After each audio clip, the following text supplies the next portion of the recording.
Thank you, Mr. Chairman. Case number 3 on the agenda is number 17944, Cumberland Farms, 316 Smithtown Boulevard, Lake Ronkonkoma. The location of the property is the southeast corner of Smithtown Boulevard and Rosevale Avenue.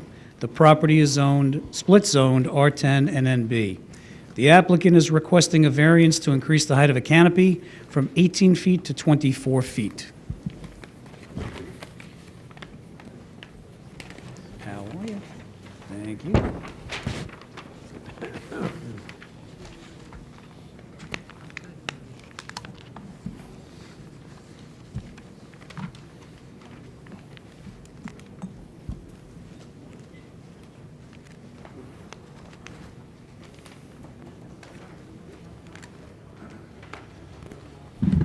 Good evening.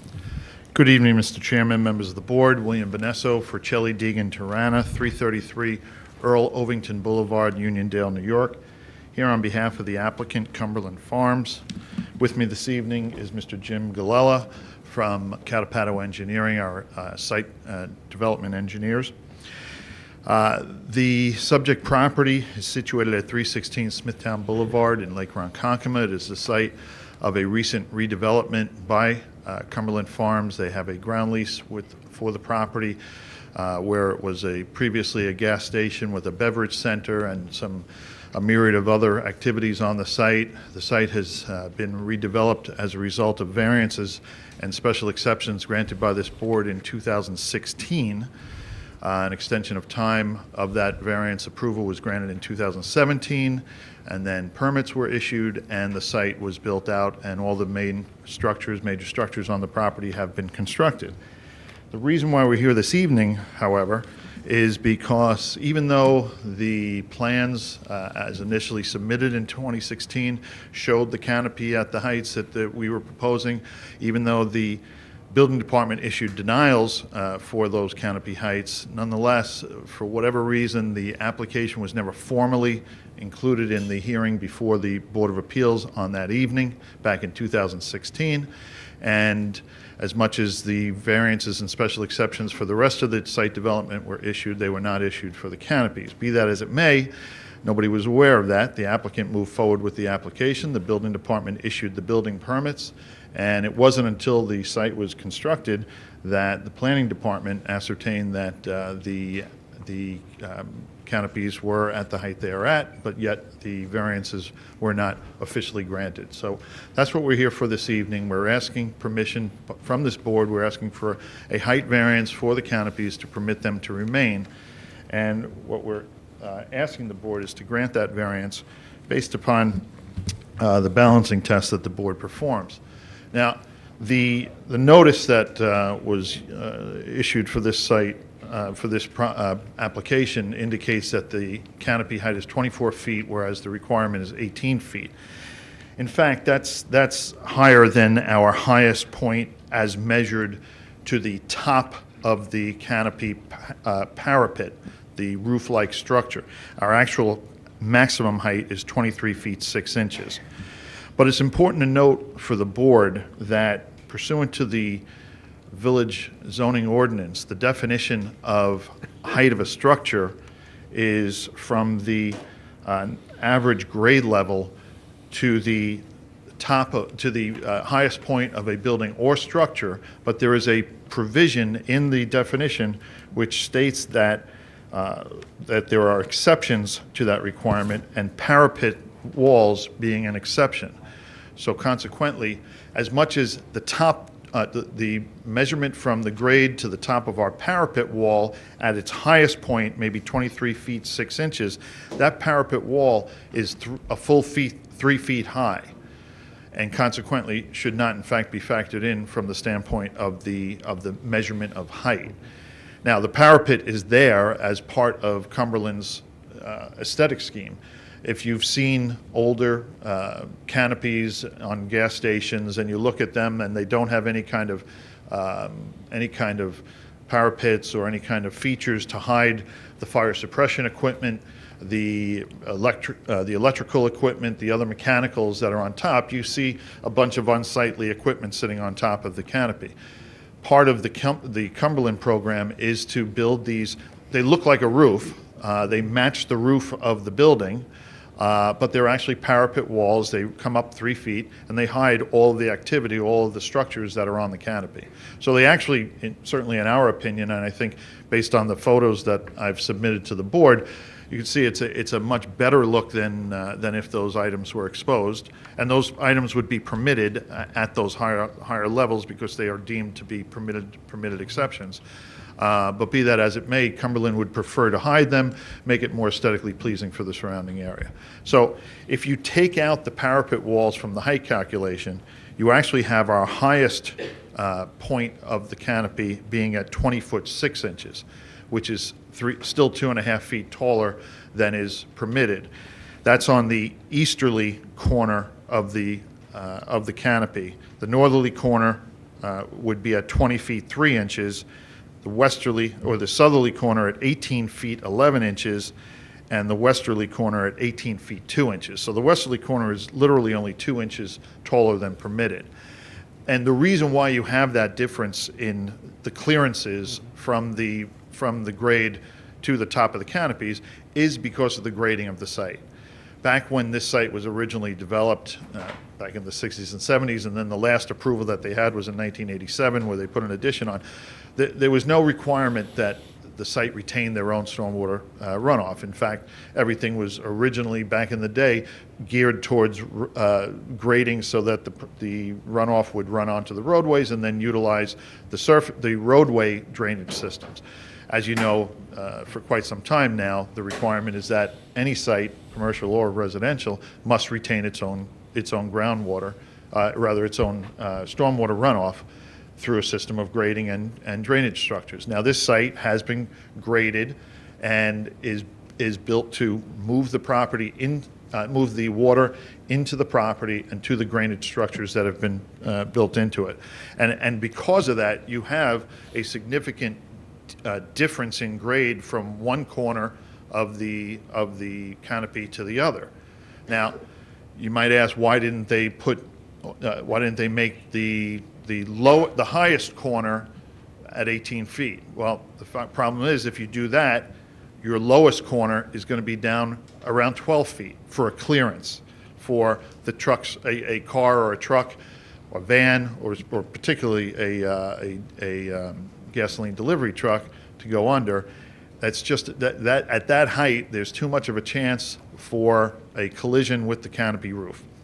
And that nobody wants to see. Certainly it would be an expense to the applicant, it would be an expense to the car owner, and it could damage the fire suppression systems that are in the facility. So the only other alternative would be to have either a crooked roof, because if you kept it so that it was 18 feet on all four sides, on all four corners, you'd have to have a crooked roof, which certainly wouldn't be aesthetically pleasing, or you have to grant the variances that we're seeking. Now, over and above that, we have an existing structure, and we have done checking I should say Cumberland has done checking with their contractors to ascertain what it would cost them to modify this site and to bring it into compliance. It would cost them anywhere from $40,000 to $50,000 to do that. They'd have to refabricate they'd first have to remove the canopy, they'd have to lower the stanchions that hold it up, then they'd have to refabricate it, reconnect, and first disconnect, then reconnect all the structures and equipment on the ceiling, on the top of the canopy, I should say. And the estimate was, as I indicated, anywhere from $40,000 to $50,000. Now, we certainly think that there is a significant benefit to the applicant if the variance is granted, but it's also a benefit, we feel, to the community. For one thing, the parapet is a very attractive feature. It hides the structures within it. Additionally, it's safer for the community to have with the grading, if you're maintaining the grading of the site, which is necessary to maintain the stormwater runoff, to have a level and a level canopy with a clearance high enough to make sure that you don't have collisions with trucks. I think that's obviously a benefit not only to the applicant but to the community. And weighing that against any detriment to the surrounding community, what we're talking about here is a canopy that is situated closest on the property to the intersection of Smithtown Boulevard and Roseville Avenue. Across from us is a 7-Eleven. There's other commercial development there. The canopy is completely hidden from any residential properties behind the building. The convenience building is actually taller than that, so it hides the canopy fully. So there's really no negative impact that this is having on residential properties, and I hardly think that it has any negative impact on surrounding commercial properties. So we feel that the maintenance of the canopies is justified, not only because it's already built and it was not only our mix-up, but also the mix-up of the building department in issuing the permits. But the fact of the matter is, it would be a significant expense to remove it. It would have negative effects in terms of the aesthetic and in terms of safety, and it's not having a negative impact on the surrounding character of the community. Right. Unless the board has any questions, that's our direct presentation. Fine, thank you. Anyone on the board have any questions on this application? No, thank you. No? Planning? No, thank you. No? Is there anyone in the audience like to be heard on this application? All right, come on up, please, one at a time.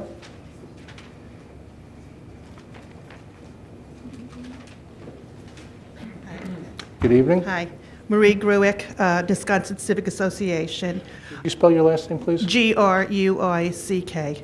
Thank you. I was here once before with a group of us when this Cumberland first came about. It was done behind our skirts. We're not asking them a lot. We understand that there was a mistake, however it was read through the planning board, or somebody didn't read the heights. My problem that I want to go on record with is if you allow them to have the variance, what happens when the next developer decides to, oops, I made a mistake, and go up 24 feet and then decide, well, we can't take it down, it's going to cost too much money, and they are allowed to go up 24, and the next person goes 30 feet. When does it end? And one department must speak to the next department when you're developing in Wisconsin. We have a problem in Wisconsin. I call it the Taj Mahal, okay, on the corner now that we look at it. We've had 4 accidents on the corner already with this Cumberland. I'm not asking them to take it down and spend $40,000, but I am asking to work with the neighborhood.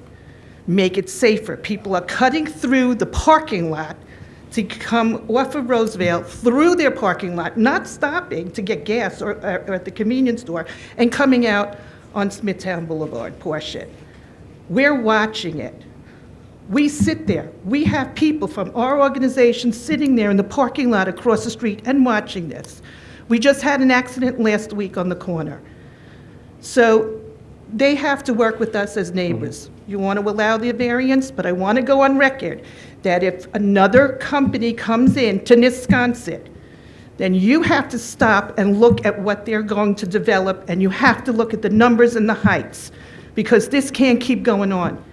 We can't have 24 feet and 30 feet and 60 feet. When does it end? All right, Thank you. thank you.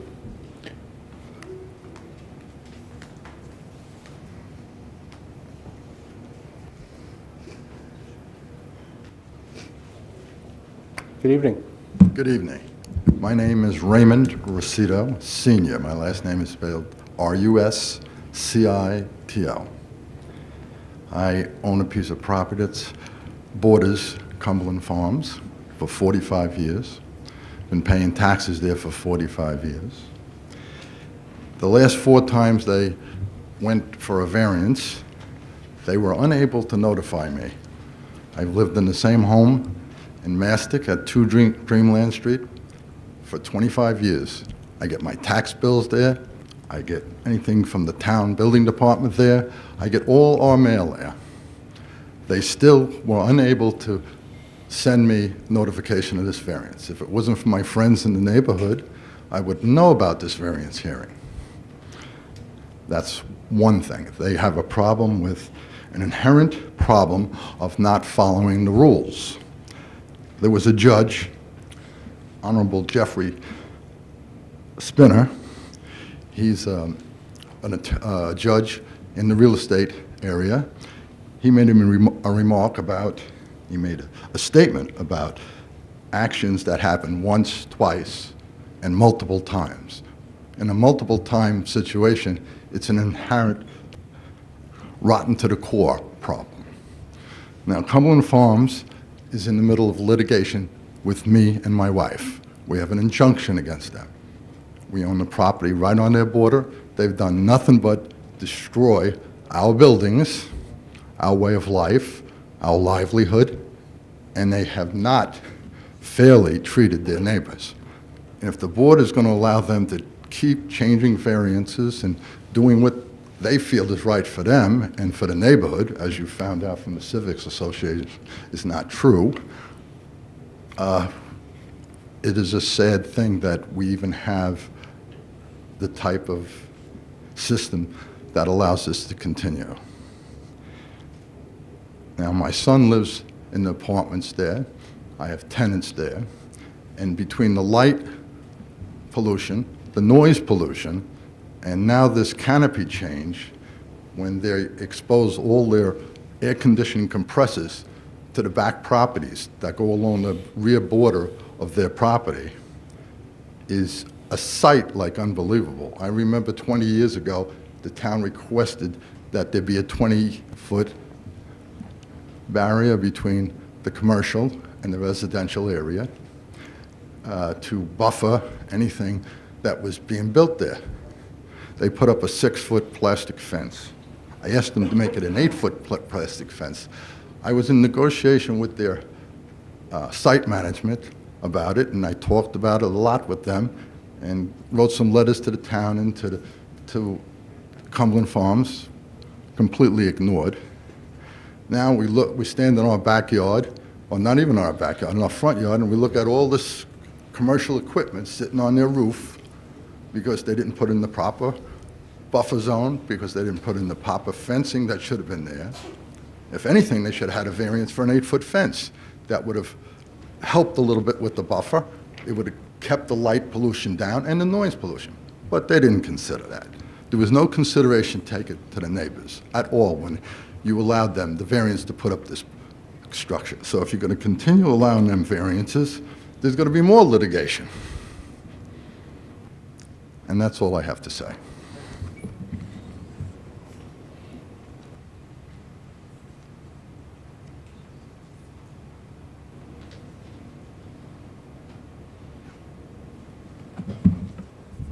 Good evening. Good evening. I'm Martha Rosito. I own the piece Could you spell your last name, please? RUSCITO. I own the piece of property at 318 Smithtown Boulevard. And I have numerous things that I would like to go over. The first one is the improper notice of this meeting. This is now the third or fourth hearing pertaining to this piece of property at 316 Smithtown Boulevard. And I was never notified. As you can see, I get all of my tax bills from the town of Smithtown at my home address. I get all of my bills from the waste Department of Waste Management. They come directly to my home. I never get one notification for any of these meetings. And again, as my husband, I was told by neighbors that the meeting was tonight, just recently. So I don't understand, if I could get all these other bills and notices, why I can't get this notice about these meetings. I find that very strange. We are in litigation with Cumberland Farms for the countless numbers of damages that they've done to my property and my buildings by bringing in these tremendous earth-moving equipment. I can't even begin to tell you what's cracked and the damages that we have in the buildings. It's horrendous. For them to take this canopy, or whatever they're calling it, and take it from 18 feet and put it up to 24 feet, We were told last year at the meeting here that it would never exceed the 18 feet. 24 feet on that piece of property and emanating into the neighborhood behind us is like living in a small city at night. It's the pollution that's coming from it, the noise pollution coming from the compressors, and the trucks that are in and out of there, the delivery trucks. It's polluting the air. It is not going to be beneficial, not an asset at all to the community by raising this canopy. And I protest it. I oppose it tremendously. Right. Thank you. Thank you. Anyone else?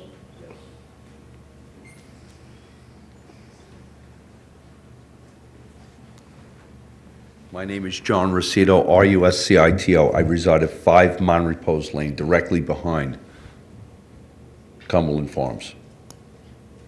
The canopy, aside many things on that property, are large and an encroachment to the whole environment.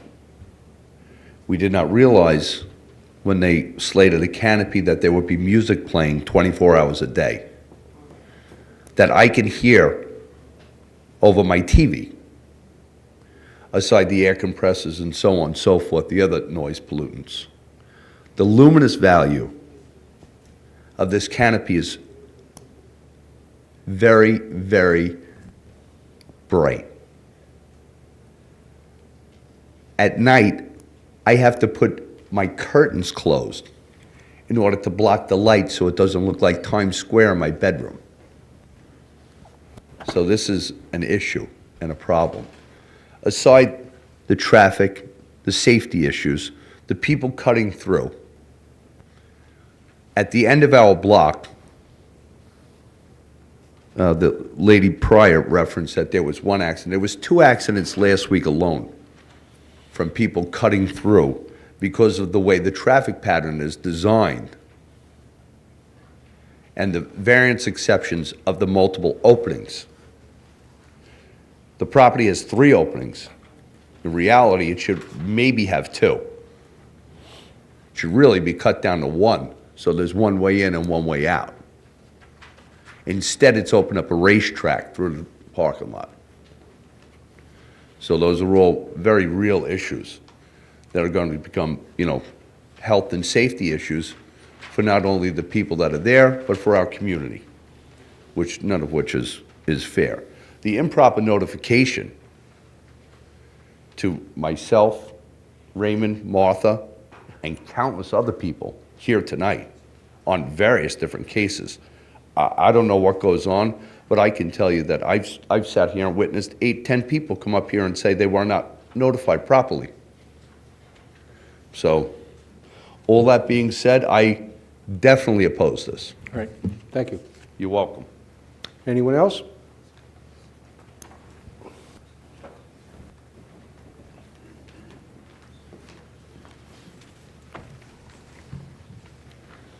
Thank you, Mr. Chairman. Responding to the representative from the Civic Association, I can understand her concern.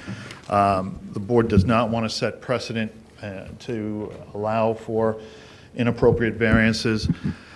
I would point out this is a very unique situation. This is a situation that was not only overlooked by the applicant, but by the building department when the permits were issued. So consequently, this is the kind of situation that happens very, very rarely. And frankly, there's no double dealing here or underhanded activities. This is a major financial company. This is a Cumberland Farms is a multi-million-dollar business. They don't want to take a chance of having to come before a board and having the possibility of a canopy having to be modified. They do things the right way. They don't come in here and try to pull the wool over the board's eyes. They come in, they ask for the relief, hopefully they get it, and they do what they're supposed to do. In this case, there was a mistake, and that's what resulted in this. So we definitely do understand what the Civic Association is saying.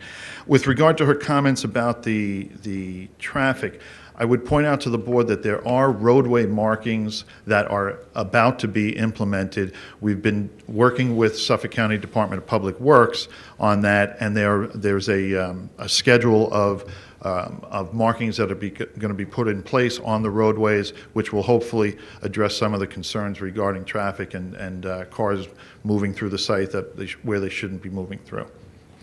Now, with regard to the receiptos, the notice, I'm looking at the certified mail receipts. They were certainly noticed according to the list that we are provided by the planning department.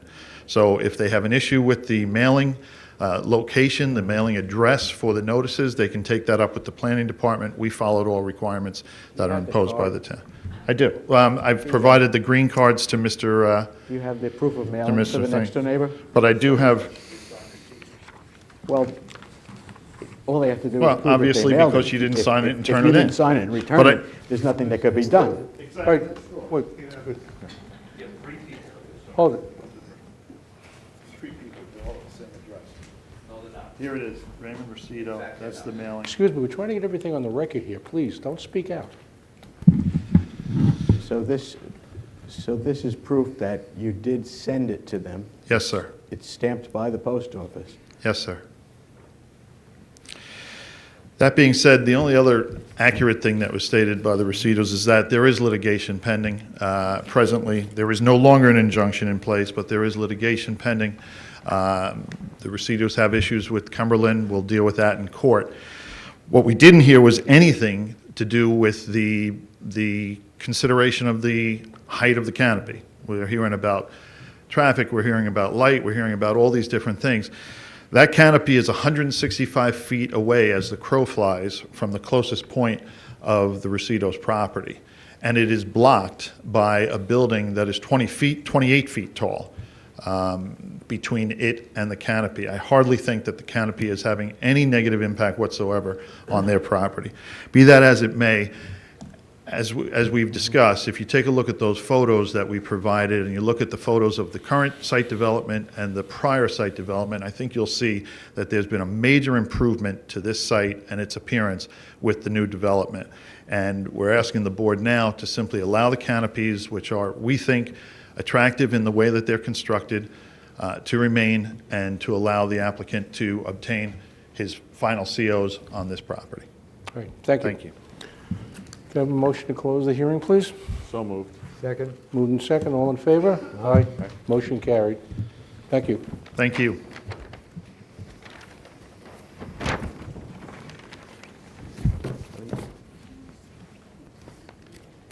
Are these his? Those are his. Those, I guess he doesn't want them.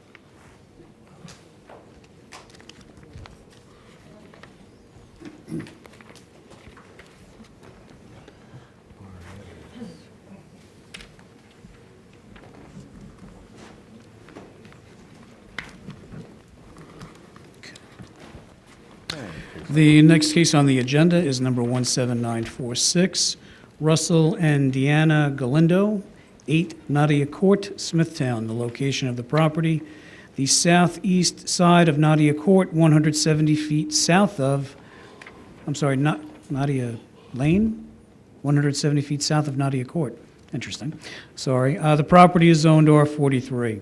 The applicant is requesting variances to reduce the minimum side yard from 24 feet to 23 feet, and total side yards from 60 feet to 48 feet. Permit an accessory structure in the required side yard for an existing 140-square-foot pool house. Permit an accessory structure in the required front yard for an existing pond. good evening. Good evening, Mr. Chairman, members of the board. My name is Vincent Tremarco. I represent the applicant. I've submitted the affidavits of posting and mailing to Mr. Donadio.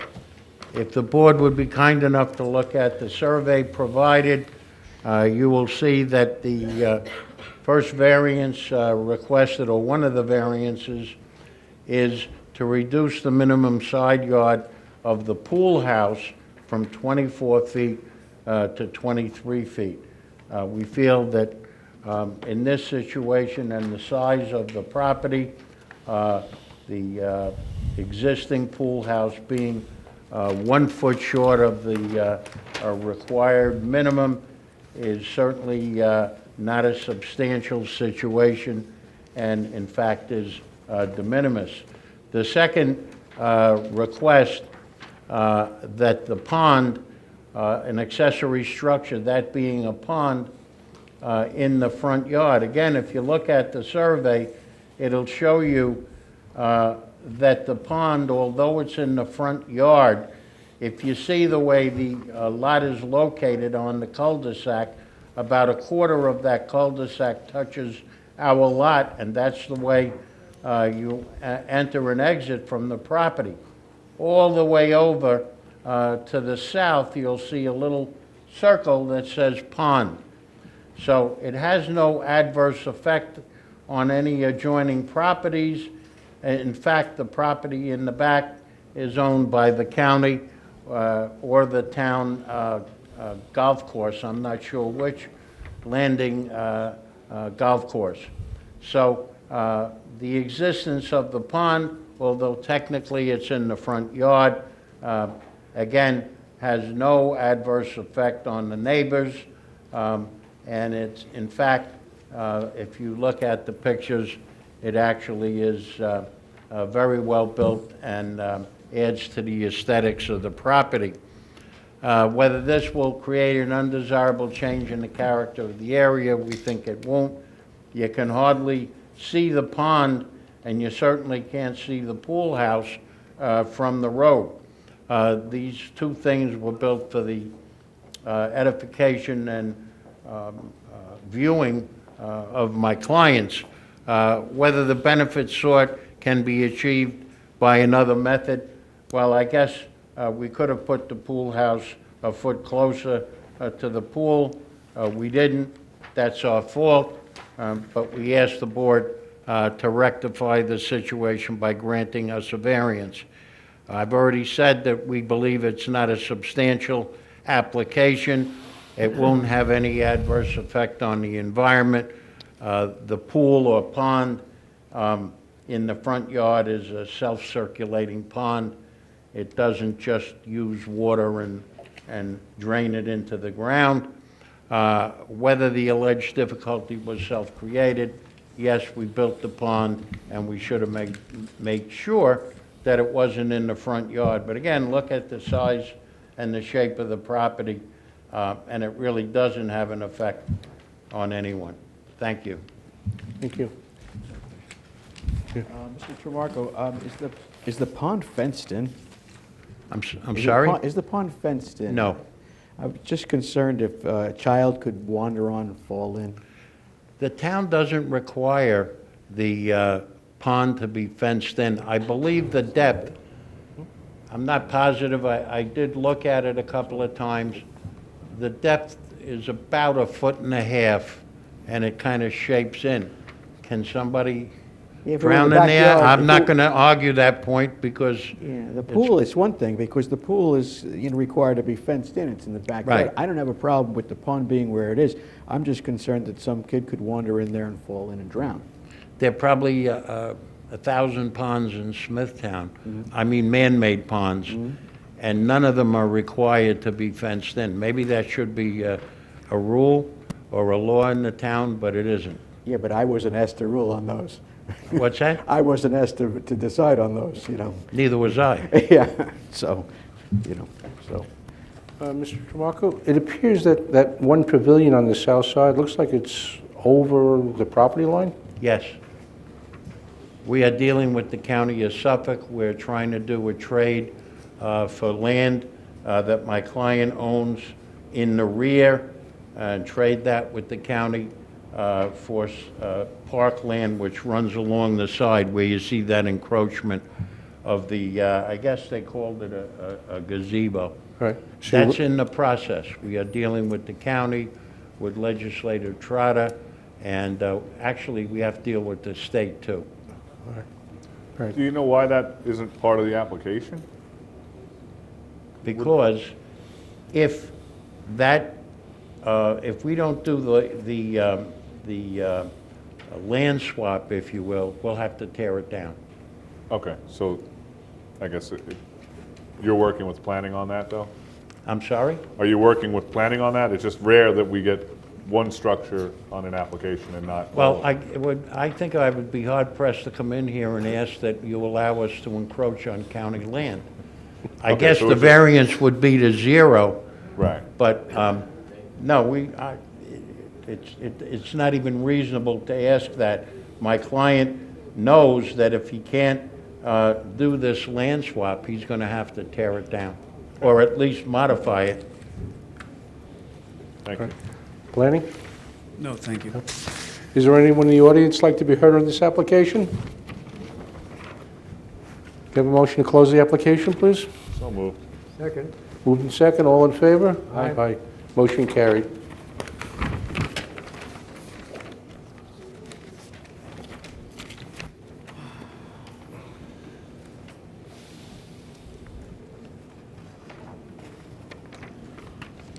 The next case on the agenda is number 17947, Eremy and Donna Rivera, 16 Pine Acre Drive, Smithtown. The location of the property, the north side of Pine Acre Drive, 465 feet east of Meadow Road.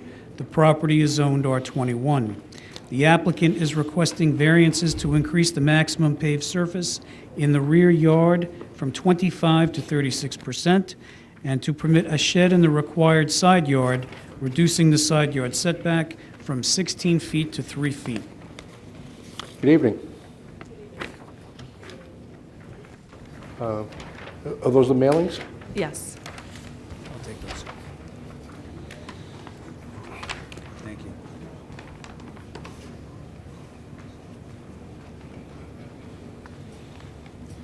Could you state your name and the app for the record, please? Donna Rivera, R-I-V-E-R-A. Urami Rivera, Rivera. Thank you. Spell your first name. Erami.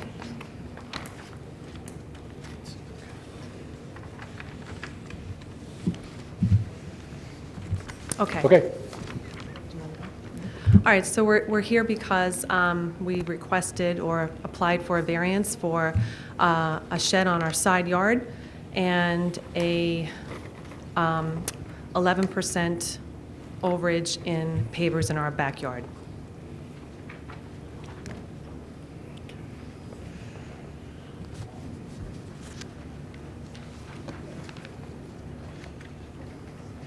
Shed.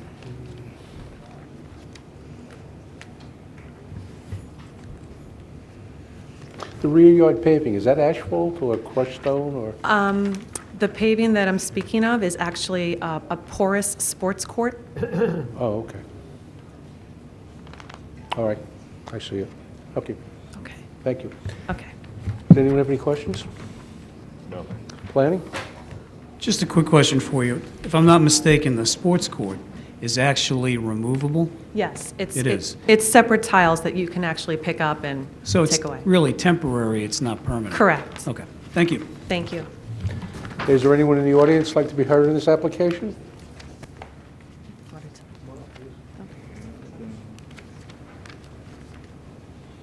Good evening.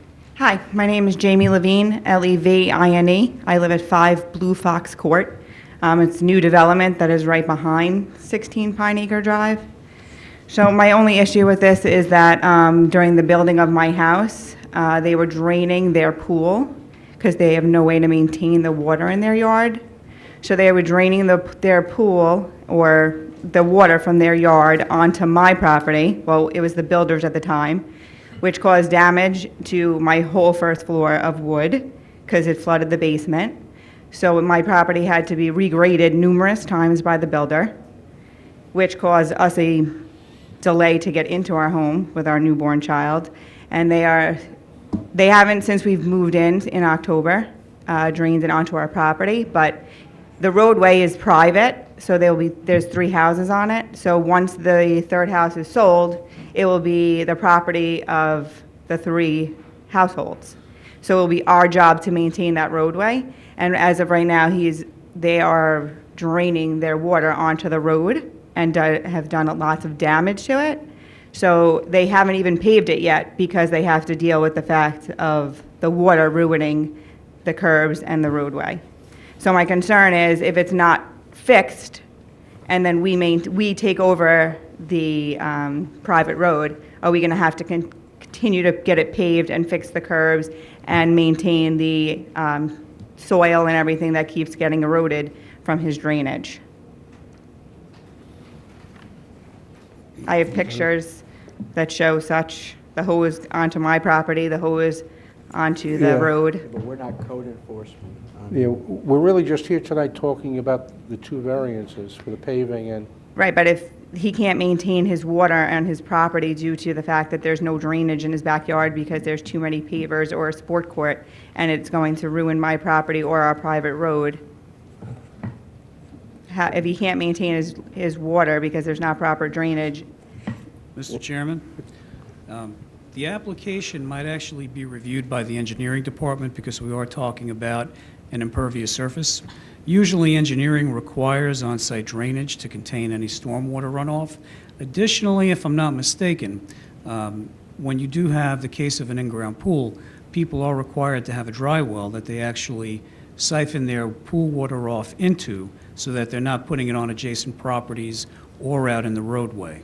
So it might be an issue that actually comes up in the review of the application through another department. Okay, Right. so we have to take it up with somebody else, is that what you're saying? You can definitely contact the engineering department, and you know, obviously you have concerns about the road and about... And our property. You know, I don't want it to, right now, it's not being drained onto our property, but Right. we now reside in the home. So now it would be our problem that we have to regrade our property, or we still have to fix our flooring due to the, which I believe there's a lawsuit going on with the builder and the homeowners. all right. If you call the engineering department tomorrow, Okay, you might want to discuss it with them. okay, thank Okay, you. Thank you.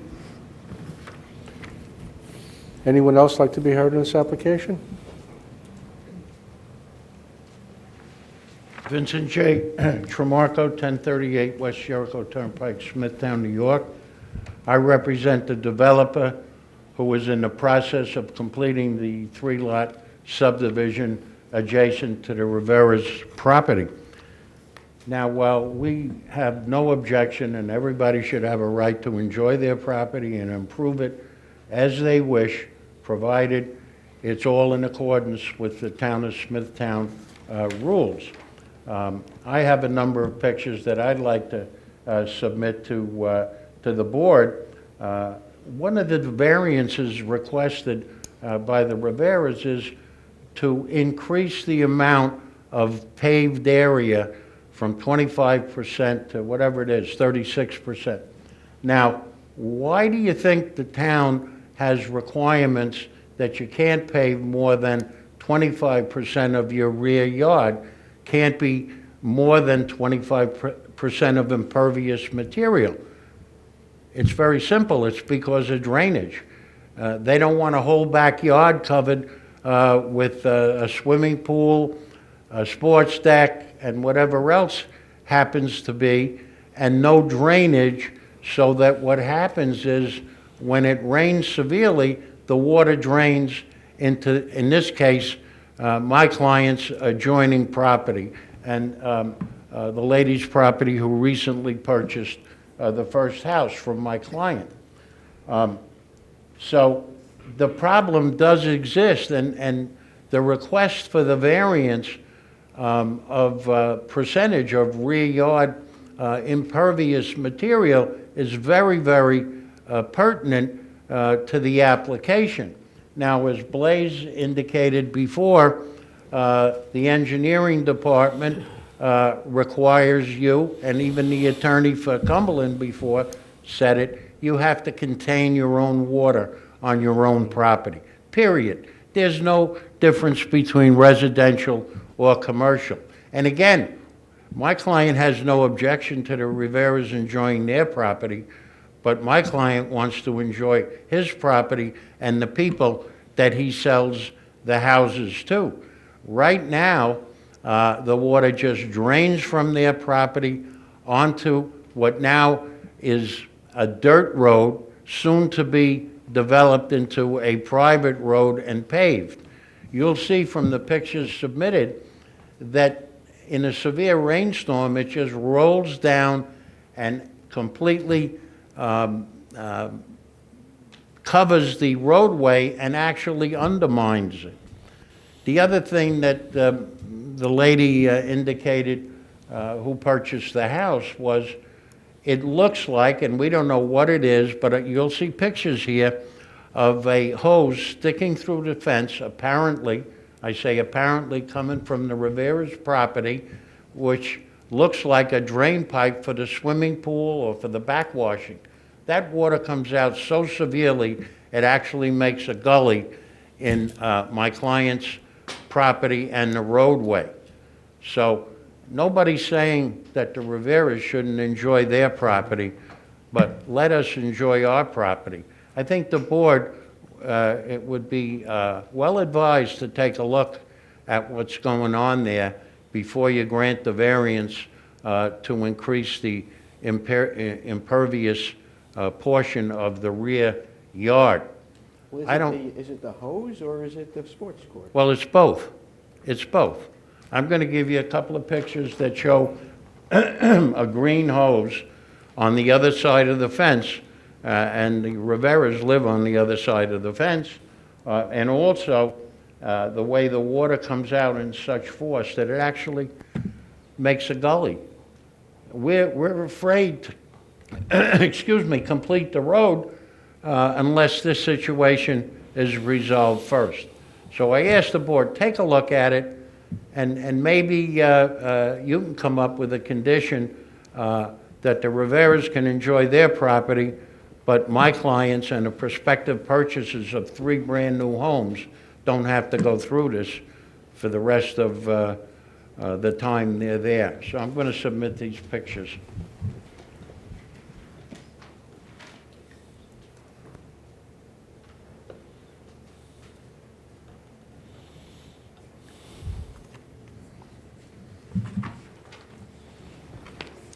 Thank you, That's it, Mr. yeah. Marco.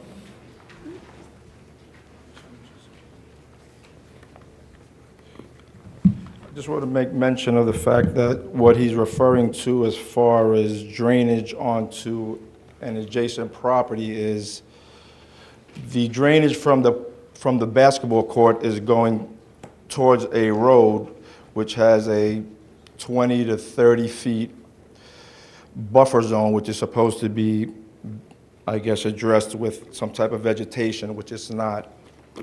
So I can't see anything from my property going 40 feet past that zone and onto a private road. Our property is elevated. Directly behind us where the new people live, there's a, what's it called, the dirt built up?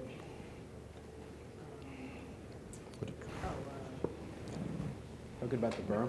There's an elevated berm with 12 to 14 feet, trees. There's no possible drainage there. Any water that went from the pool back there initially is because of busted hoses that I had to change from 1.5 to 2, and then I believe I did it twice. So any forceful water was a result of busted hoses. Yeah.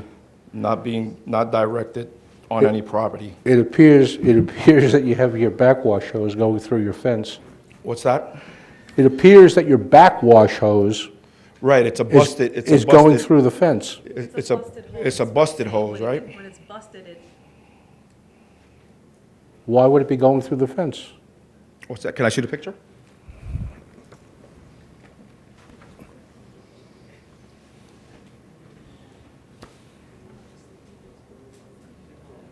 Okay, so I cut those hoses. Can you go back? Sure.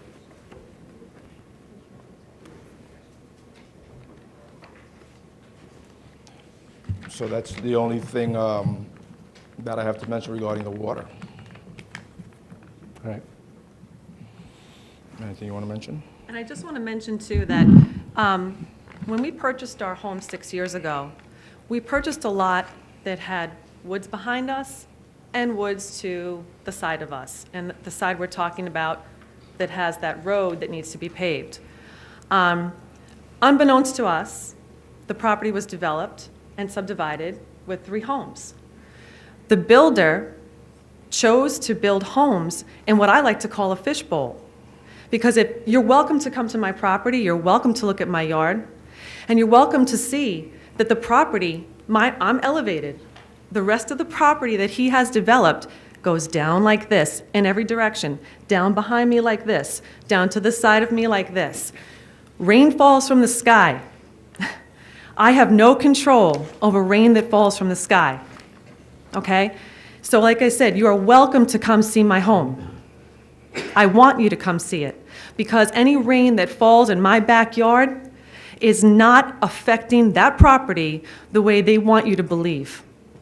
And any drain, I don't even have water collecting in my backyard. So how is it rolling from my backyard onto someone else's property? Okay? I feel that we are being attacked here because we were the home directly affected by the building process. As Mr. Trimarco has stated, there's an ongoing lawsuit that the builder has brought against us for this water damage that is simply out of our control.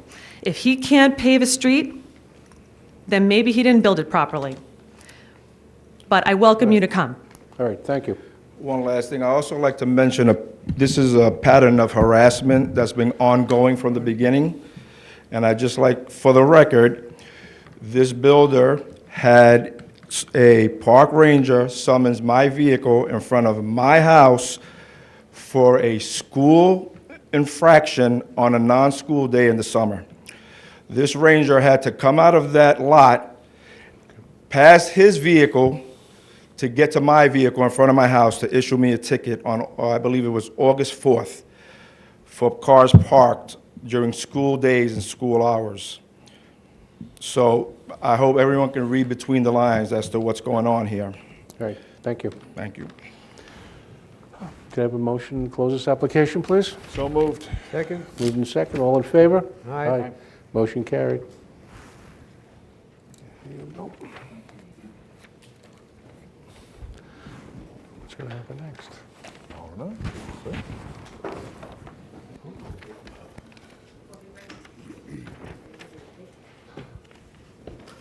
Number 5.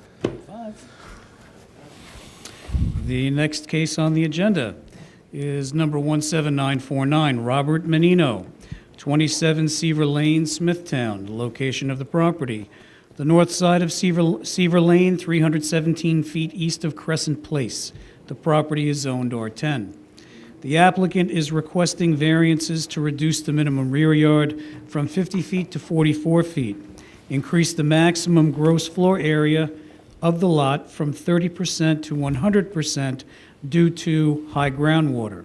Permit environmentally sensitive lands, high groundwater to be altered, increase the actual maximum gross floor area from 30% to 31%, increase the maximum permitted paved surface in the front yard from 25 to 35%, increase the maximum permitted paved surface in the west side yard from 25 to 50%, and increase the maximum permitted paved surface in the rear yard from 25 to 30%. Good evening. Good evening. Robert Menino, M-A-N-N-I-N-O. I reside at 27 Seaver Lane, Smithtown, and I would like Mr. DeCanio to represent tonight. Fine, thank you.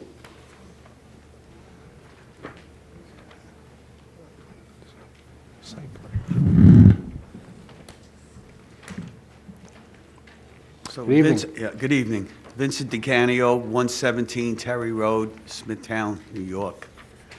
Mr. Menino is a tenant of ours at Galleria Terry. They own Menino's Bagel and Bakery. And That's how he approached me to help him legalize the sunroom that they built in 2004. It wasn't he who built the sunroom, it was a contractor who did apply in 2004 for a building permit and was told at that time that they would require a permit because it's an variance rather, it's an R10, and at the time in R10, 25% was the maximum FAR. So now he's in the process of trying to sell his home, and they withdrew, the contractor withdrew never went for the variance, and did build the sunroom on top of a deck that was pre-existing. I went to the building department on his behalf, and that's how I'm involved, and explained that under the new R10 zoning, 30% is permitted. And they agreed, and they said we would try to process the loan. However, the application as pre-existing, and it's up already. With that, it was explained to the building department that the variance was granted for an addition that's adjacent to the sunroom, and it was granted by the Zoning Board of Appeals in 1973. And that's one of the variances that they're requesting. It's 44 feet instead of the required 50 feet. I have a copy of that application I'd like to give the board, where the Zoning Board of Appeals did approve it in 1970. Thank you.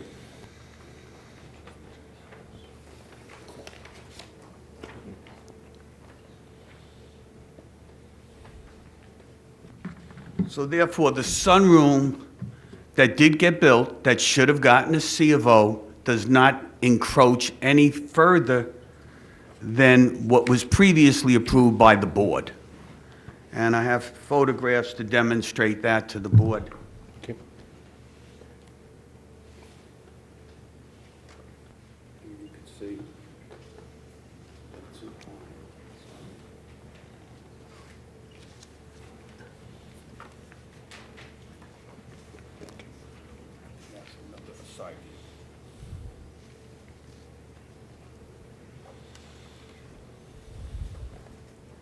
So with that, Mr. Chairman and the board, we could clearly see that it was a raised deck. The sunroom was built on that on top of that raised deck, in line with the variance that was previously approved to be able to be 44 feet instead of the required 50 feet. However, building felt that the application or the variance that was granted was for the addition and not for the sunroom. Therefore, they felt that we should come back to the Board of Zoning Appeals to legalize that situation. And pretty much that's the application in general. He's trying to legalize it. He hopes to sell his home. He's not further encroaching it. And it's been there for 14 years. He hasn't been paying taxes on it. He should have gotten a CO, and he's like to abide now and get the certificate of occupancy. And that's how I'm involved. If this board approves it, we'll apply for the building permit where we already received the letter of denial. We'll legalize it. Any inspections or any requirements the building department would want, I would correct for him, and that would correct the situation of a pre-existing structure. All right, thank you. Thank you. Anyone on the board have any questions? No. No? Planning? No, thank you. No. Is there, excuse me, anyone in the audience like to be heard in this application? Yeah, no, No? Can I have a motion to close the application, please? So moved. yeah. Second? Second? Moved and second, all in favor? Aye. Motion carried.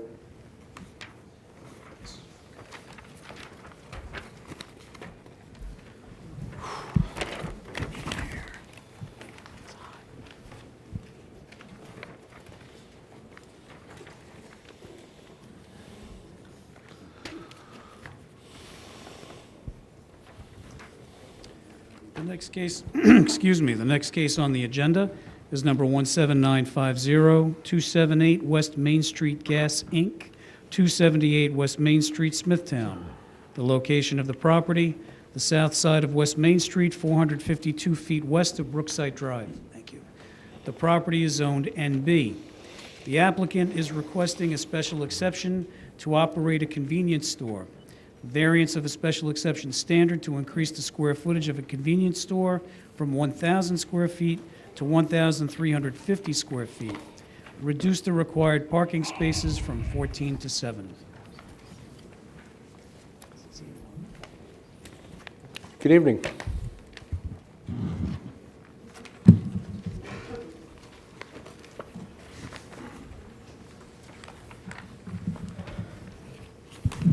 Good evening, Mr. Chairman, honorable members of the board. Kevin O'Brien from the firm of Murphy, Bartol, and O'Brien, offices at 22 Jericho Turnpike, Mineola, New York. I also have here with me this evening Mr. Jim Galella. He's a licensed professional engineer from Catapano Engineering, they're the design professionals who prepared the plans, which are before the board. I don't know if it's helpful or not. I try to hand out some 11.5 by 17. Sometimes they're easier because you don't have to fold them, but on the other hand, sometimes my eyes can't see them as well. So I'm not sure if I did you a service or a disservice by handing those out. We're here this evening with respect to an existing gasoline service station, which is located at 278 West Main Street in Smithtown, really just down the road. It's on the west side of, actually be the south side of West Main Street, 452 feet west of Brookside Drive. The area is such that you got the Stop and Shop across. We're really essentially completely insulated by commercial properties in that area. You got mixed uses from the gym across the street, the laundromat, and the like. If I can, just briefly, the site plan by Jim is in front of the board.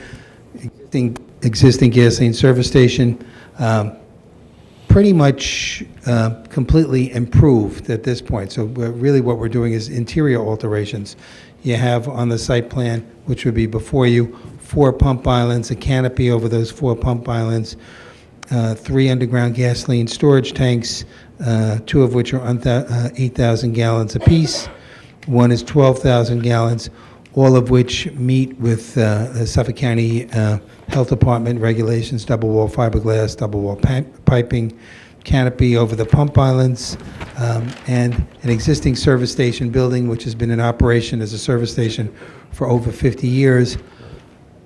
Relatively small building comparatively, in that most service station buildings that were built a number of years ago were typically 3-bay service station buildings. This was a 2-bay service station building. So your typical classic 3-bay service station building is usually about 24 by 58 or 1,800 square feet. This building is actually 1,350 square feet. And that's, well, the relief that we're seeking is for the special exception, sort of a variance from the special exception, and parking in as much as we do not meet the parking criteria. Just quickly, the other aspects of the site, which really are going to remain the same. You've got 2 curb cuts on the site, all of which are going to remain. And the flag that's flying at this location is a mobile service station. So why we're here before the board is we're seeking to really discontinue the auto repair use and operate essentially the building.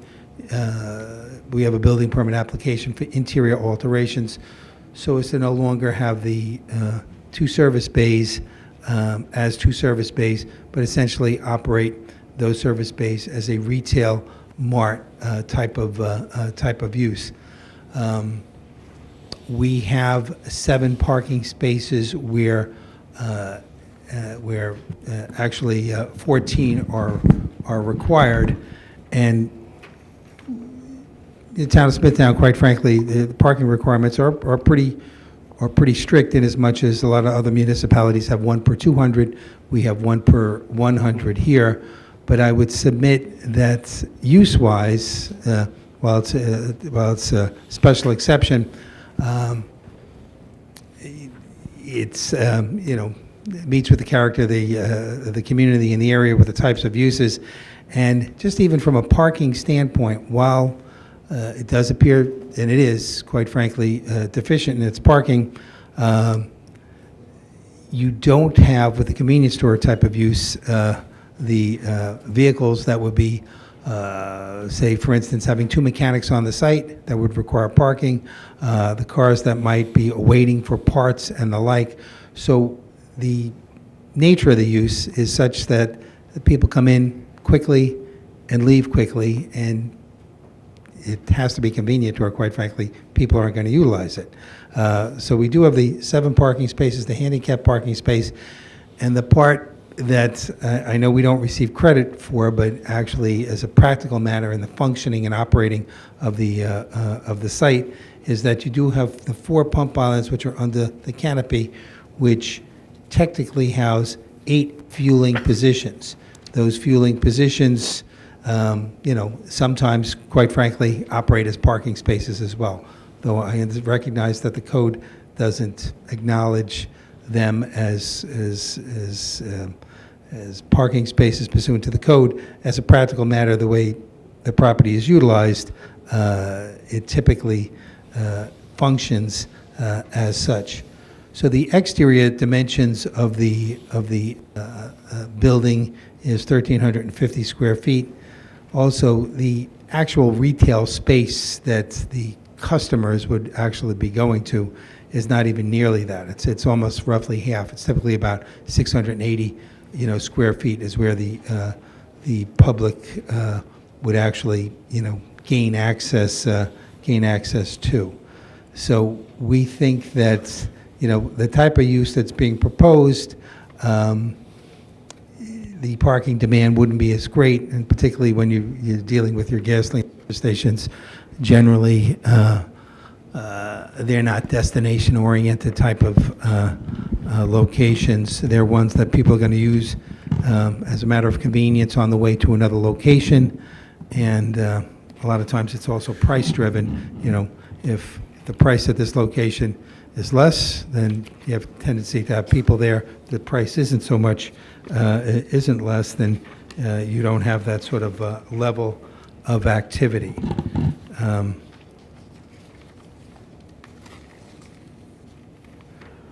The concept of gasoline service stations or retail marts associated with gasoline service stations is not uncommon in Smithtown or throughout the area, or the service stations that are in excess of the 1,000 square feet set forth in a special permit criteria. We heard earlier today the Cumberland Farms, which had roughly 4,000 square feet. This, once again, we're not seeking, we're keeping the perimeter of the building exactly how it is, just doing the interior alterations. There are other cases I could recite that the board has acted favorably upon within the town. Let's see, case number 17647, 2016, the Andrea Corp., which is located on Middle Country Road. There's the Hess Station. There's a number of other stations that have had similar relief that has been granted. So we believe that what we're seeking today is really de minimis in the nature of the variance, that it's in character with the area, that there wouldn't really be any adverse impacts, and I'd be happy to entertain any questions, or if they're difficult questions of a technical nature, I do have my engineer over here to handle some of them. All right, fine. Thank you. Does any of the board have any questions? Yeah, just for the record, so we avoid a similar thing that happened earlier tonight. I noticed on your plan that the canopy is going to be 16 feet 6 inches high. The canopy is existing. It's approved. It's not part of the application. Not changing. Yeah, nothing. Really, the only changes that we're going to be making, and I guess in the back, and let me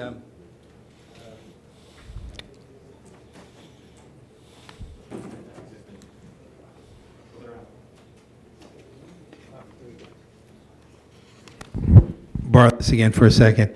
So what we currently have is, the pump islands, all that sort of stuff is existing, permitted, proper, been there for a long period of time. So really what we're doing is just the interior of the four corners of the building, not changing the perimeter, though the exterior, because there are two service bays, so the existing elevations would look currently like this. It's a brick face, so what we would be doing is changing, obviously removing the service bay doors, because we're not going to be servicing motor vehicles anymore, and just replacing it, matching the brick, put some decorative finishes on the top, replacing the bays with windows, having it symmetrical on both sides, the brick on the side as well. So those would be the only dimensions, and I appreciate what you're saying about the canopy, but the canopy is up, existing, permitted, and no issues like you had earlier this evening. And the only other question I had was, in the planning advisory report, planning is recommending approval to 8 on the parking spaces. I don't see 8 spaces here. Does planning have an idea where they can fit that eighth space? We do, based on the original approved site plan. I didn't prepare a sketch for the PAR, but we can certainly provide the board and the applicant with one. Okay. And we're certainly amenable. If you could find the spot, because we had met with the engineers and everybody, but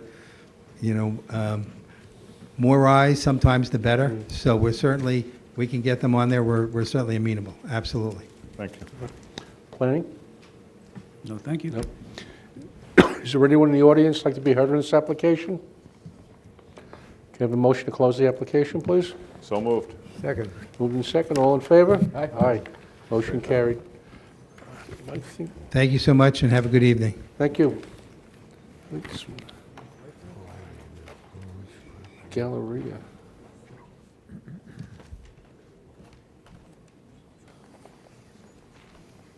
That was the first case, wasn't it?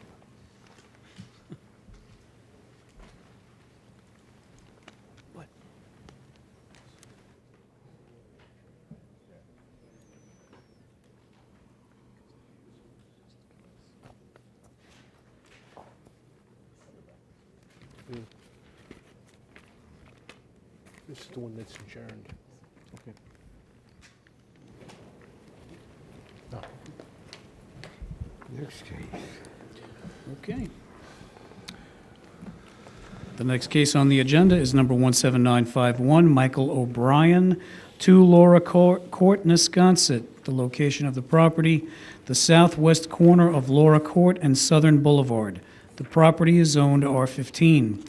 The applicant is requesting variances to permit an accessory structure in the required front yard and to reduce the minimum front yard on Laura Court from 45 feet to 35 feet for a proposed 22 by 38-foot in-ground swimming pool. Hey, good evening, folks. I'm Michael O'Brien, O''Brien. I'm the homeowner of that residence, and it's my contractor, Dieter Specht. Fine. Could you state your name, spell your last name, and give your address, please, for the record? Dieter Specht. Last name is Specht. My address is 10 Honey Court, Bohemia, New York. Thank you. Dieter.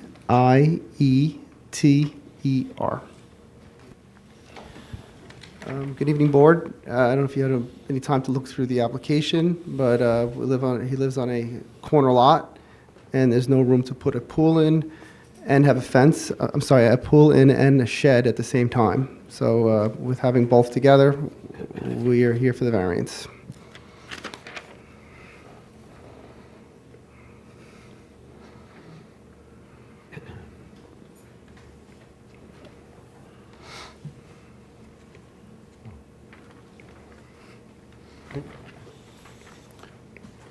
Does anyone have any questions on this application?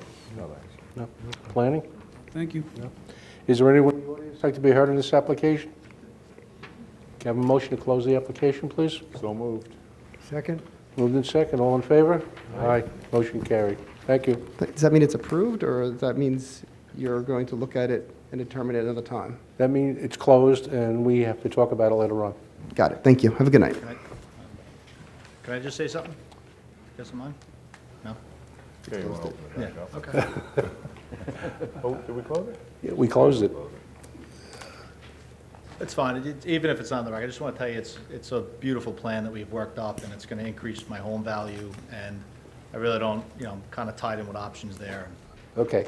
All right, that was it. Thank you. know. Have a good night. All right, take care, folks. You're welcome. Good night now.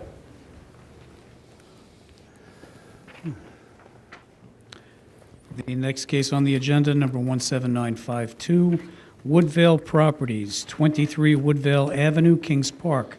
The location of the property is the east side of Woodvale Avenue, 144 feet north of Highland Place. The property is zoned R10.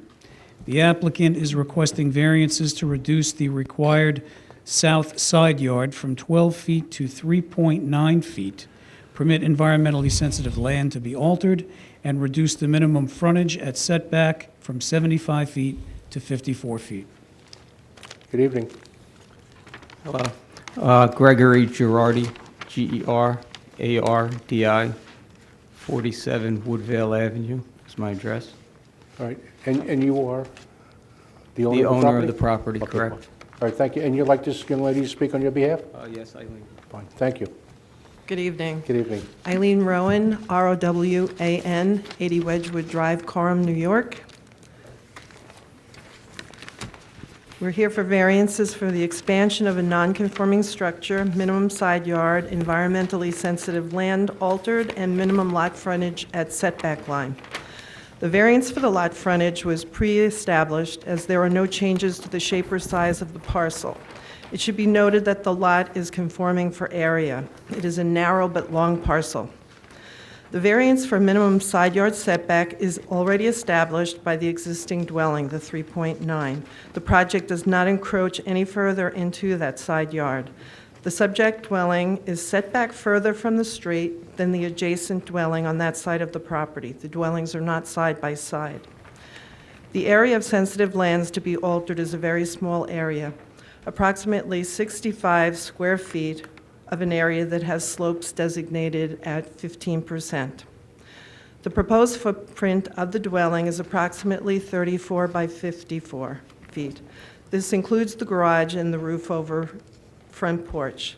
The overall square footage of the home will be approximately 2,500 square feet. It is a modest size. The allowable lot coverage for the zoning, I thought was 25%, but I just heard Mr. DeCanio say 30%. However, the proposed house will occupy 15% of the lot, much less than the allowable lot coverage. The size of the proposed dwelling is conforming to the area. The size of houses within the immediate area are 58 by 35 feet, 34 by 45, and 45 by 37. I believe the proposed dwelling will be in conformity with the surrounding area, and if the board has any questions, I'd be happy to try and answer them. Thank you. Anyone have any questions? I do. How much of the existing house is 3.9 feet from the property line? The existing house now is Right. 3.9 feet, How- I and- believe, in the front and the back Okay, of the so- house. And the extension is going to extend along that line? Correct. 3.9 feet? How many more feet is that extending that's close, that's 3.9 feet from the Maybe 20 property line? feet? 20 feet? Maybe 20 feet, but only further back, Okay. not forward. All right, thank you. Planning? I would just note, Mr. Chairman, that we did do a site inspection of the property, and we did look at the existing dwelling in relation to the setback of the side yard and the neighbor in proximity to that side yard, and that, due to the proposed increase in the size of the dwelling, that the 3.9-foot side yard setback would be rather substantial. It would be very imposing to the neighbor next door. I have a question for you. Does the plan call for the building to be elevated along that side? I believe a portion of the house will be taller, but the highest portion, the highest height of the house is approximately 28 feet. One end is 28 feet, one end is 25 feet above the surrounding grade. But I guess, is it going to be 2 stories along the property Yes. line? It's Is- 2 is it stories, what? but it's a small 2-story since it's 28 feet. It's not the allowable 35 feet. Right, but currently it appears that along that property line, the roof pitches to that property line? I'm sorry, I can't answer that question. I don't know. Any way you could ask the applicant, maybe? Sure, Mr. Girardi? I have to look at the blueprints. I haven't seen what the architect has drawn up for recently. Do we have blueprints? I have elevations. I believe the board has elevations, but I don't think it shows the existing elevation of the house. No, it does not. I'm sorry.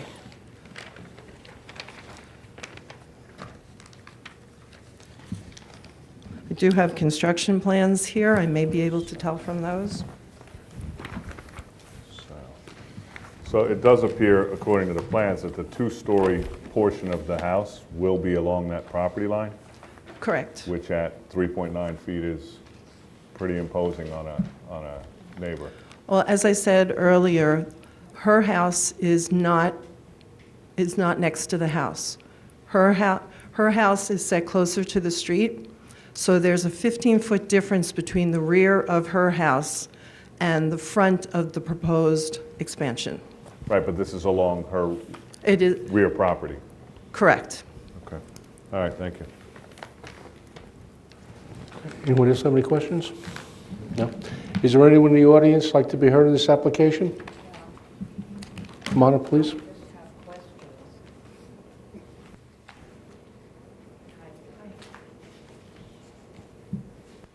Hi, my name is Sandra Grover. I am the neighbor. I'm 21 Woodvale Avenue, and my name is spelled Grove, V as in Victor, A. And I really would have liked to see the plans. I have a front-to-back house. I'm 50 feet from the curb. And the little house that's there now is set way back. And I'm just wondering, are they going to be using that house, or is that house going to be taken down in a completely new house? No, it's going to stay. Excuse me, let her ask the questions, and then we'll bring you back up to answer. Oh. Okay? All right, well, I was just wondering if Right. that existing house was going to be there. It is sort of odd because it's underground, and then there's a level, and then there's kind of a sort of upstairs. So I'm just curious to see what this new developed house is going to look like. All right. That's about, I wish them luck. It's been an empty lot for a long time, and it's maintained, it's not messy, but I would like to see, somebody living next door. Sure. All right. Thank you. Would you like to come up to answer that question for her about the existing house? Oh, thank you.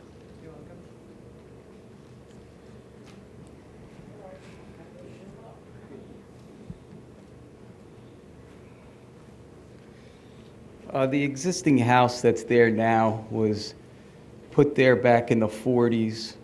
And just like she said, it originally had the kitchen in the basement, which is very odd. And then the first floor of the house had some bedrooms and a bathroom. It was a 3-bedroom, 2-bathroom house. But then there was an additional thing that was added to the house, which was a dormer, and that's what she's referring to, is that's the second story. So all of that existing structure is still there. It's going to stay. It's going to stay, you're going to build Yeah, on it's- that? Well, we're building in back of it, and we're building on the side that we have more property on, and towards the front gets a front porch and all. And it should fit the neighborhood well. It's not oversized, and it's going to be a big improvement compared to what is there. All right. Okay. Okay. Anyone else hearing this application? Can I have a motion to close the application, please? So moved. Second. Moved in second, all in favor? Aye. Motion carried.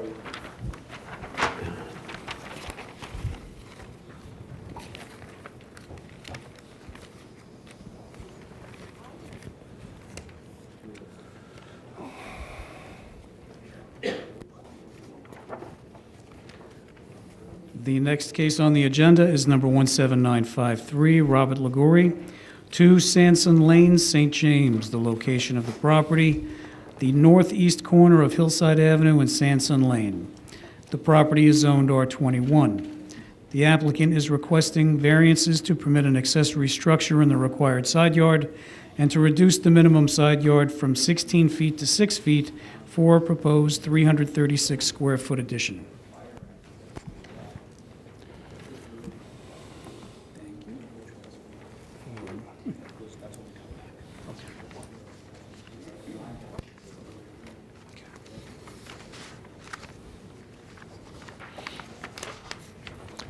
Good evening. Good evening. My name is Robert Laguerre, last name Laguerre, and I live at 2 Sanson Lane, St. James, New York. And I'm here tonight. One second, please. Excuse me. Could you go into the library to discuss that, please, if you don't mind? Thank you very much. Okay, I'm sorry. Thank you. I'm here tonight asking for permission for a variance to erect a 24 by 14 structure in my backyard, which is actually what we found out my side yard, because I live on a corner house. So as I had my contractor proposing some work to be done in the backyard and applying for permits, we realized that my backyard is actually my side yard, so the setbacks were not what he expected. So we applied for a permit to erect a structure to cover an outdoor kitchen, and at that time we realized it was denied because of the setback requirements for the side yard. So we're asking for permission to reduce the side yard setback from 16 feet down to 6 foot 8 inches. Okay, thank you. Sure. Does anyone on the board have any questions on this application? Just what's the height of the structure? It's on the I can plan look. somewhere. I can look. Yeah, You want me to I don't grab know how to read these, so if you guys do. Okay. And it's all, we've got a full line of trees going there, as well as additional landscaping and planting, so nothing is unsightly to any neighbors. 13 feet, so you know. Perfect. Planning? Thank you. No? Is there anyone in the audience like to be heard on this application? Can I have a motion to close the application, please? So moved. Second. Moved in second, all in favor? Aye. Motion carried. Thank you. Thank you. Have a good night. Good night now.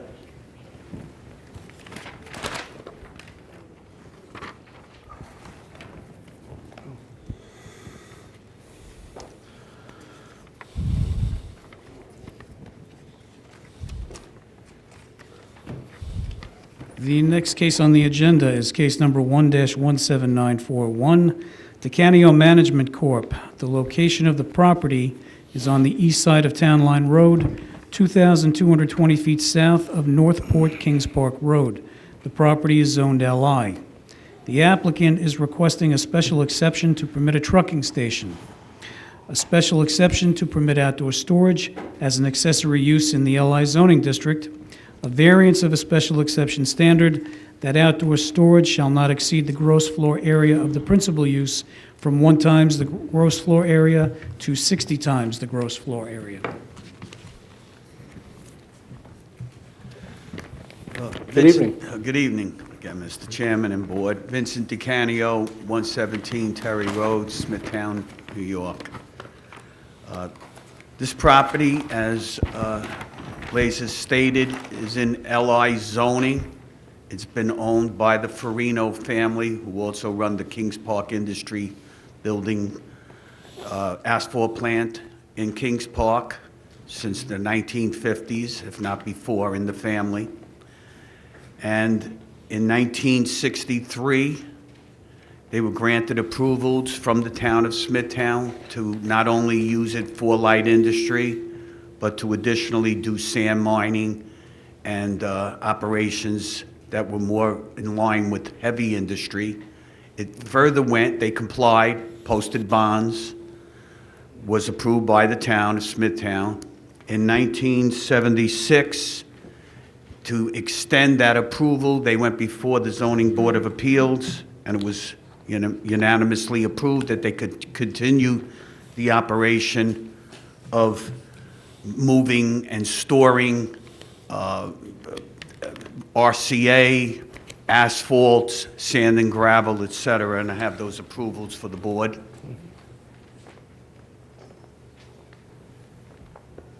Three approvals.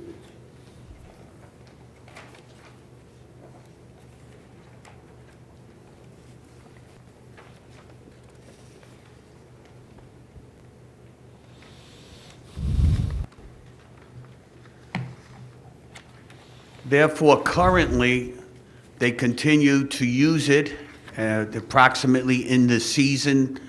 There are as many as 50 to 60 trucks, 10-wheelers, as well as tractor-trailers that haul the materials in and out from the facility, which is 14 acres of vacant land. What we're proposing is to clean up the property. It's still a permitted use. Most of the, we're asking for special exceptions tonight, except for the one variance. We want to do outside storage that's accessory to a building. Therefore, they have agreed that we would build the building that you see that was residential in use and looks facing Town Line Road. And in the rear of it, at a lower elevation, storage where they would do car prep. And what we're proposing is to be able to have brand-new cars stored on the property, buffered from Town Line Road, that get brought to 6 different car dealerships in the town of Smithtown. It would reduce the traffic flow on Town Line Road from 50, possibly 50 per day, to 8 to 10 delivery trucks that would deliver the brand-new cars to the strip on Jericho Turnpike. They've also agreed that if the board so granted it, that instead of using Town Line Road, which they currently do use and goes through residential areas, that they would use Indian Head Road and Old Northport Road as a condition of the board, so that any cars that were delivered within the town of Smithtown would not be going to the residential area. I believe the application is by far an improvement. They're going to expend an awful lot of money and have agreed to that with landscaping. You won't be able to see it really from the road. We're more than 300 feet from the residential area because it abuts the Lilco right-of-way that's all underground. So to Peppermill, the streets that are closest to it, it's 300 feet. That's not even to consider there's also a town of Smithtown recharge basin there. So anywhere else on the surrounding north side and east side is light industry, so it's also business zoning, and we're going up to those buffers, and we've agreed to any of the recommendations of the planning department. We've shown you, when I have H2M, an engineer, Mr. Richardson, here to answer any questions that you would have regarding the site work that they designed. You could see the residential-looking office building. We've also shown an aerial of what's to the north, and you could see it's pretty ugly, the storage, not owned by them, of what exists now. And the rest of the land where the aerial is showing is vacant land, where we're proposing to clean it all up and do a much less mitigated use that is permitted. So the only variance that we're asking for, which sounds excessive, and it is 60 times, the way the zoning is structured, 60 times the size of the building, although they've agreed to build a 5,000 square foot building, the ratio of 60 times comes into the factor. But in reality, when you took out the roadway and the aisles, the parking area that we created, instead of going 9 by 18, we went 10 by 20, the ratio was actually reduced to 34 to 1. So we think it's more than reasonable. It's a much cleaner, better use, setting an example for any other properties that are going to be developed in this area that is zoned for business and light industry, and this one who has variances for heavy industry. So we'd like the board to consider that, and I'd like Mr. Richardson to address any engineering questions you may have. All right, thank you. Does anyone on the board have any questions?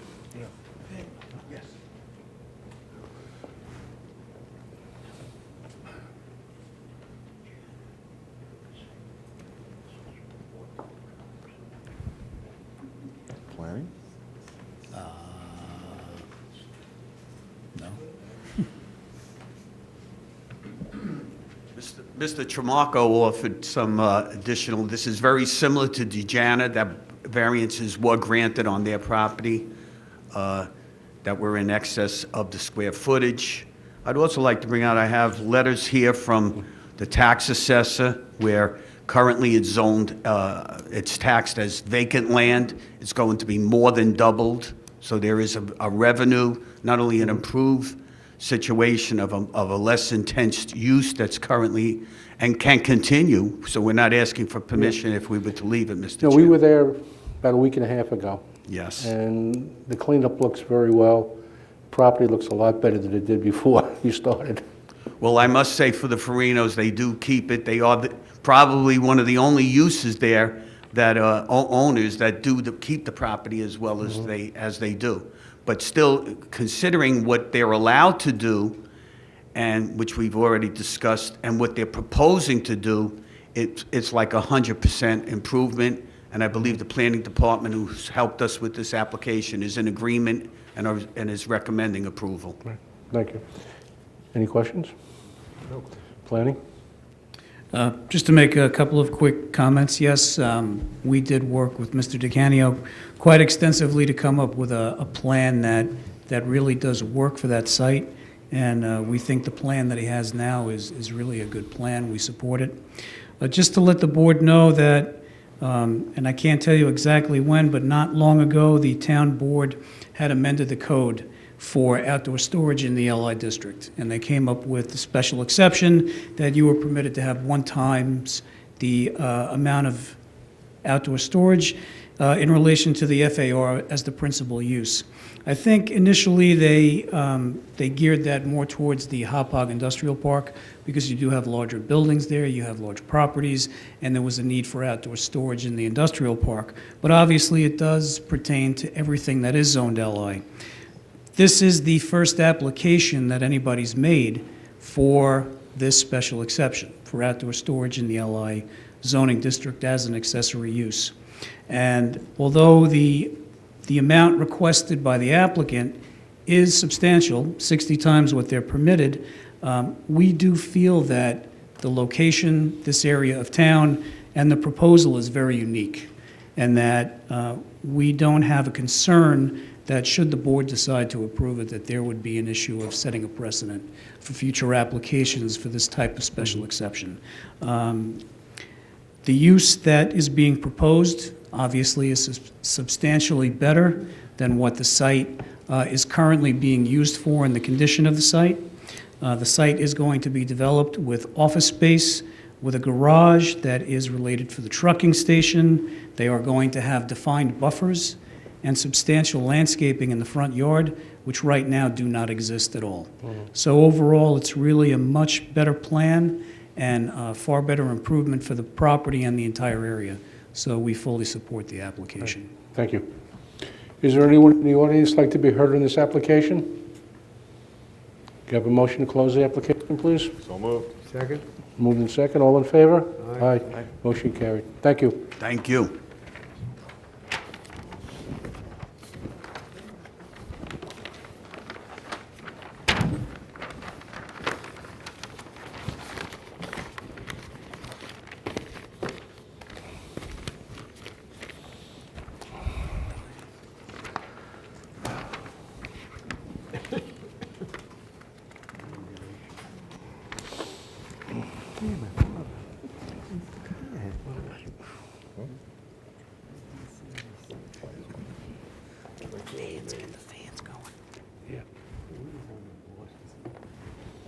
All right.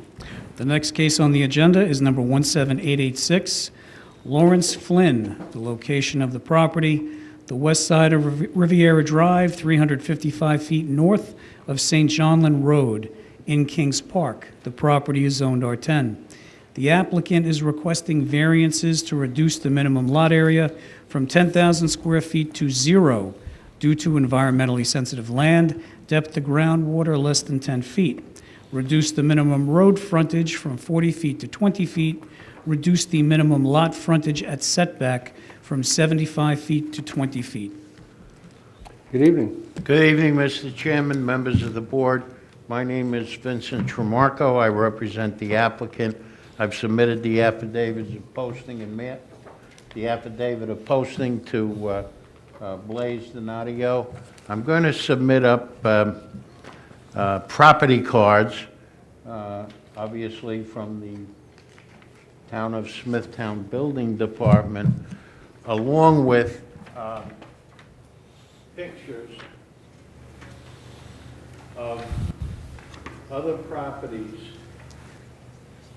Maybe you can split them.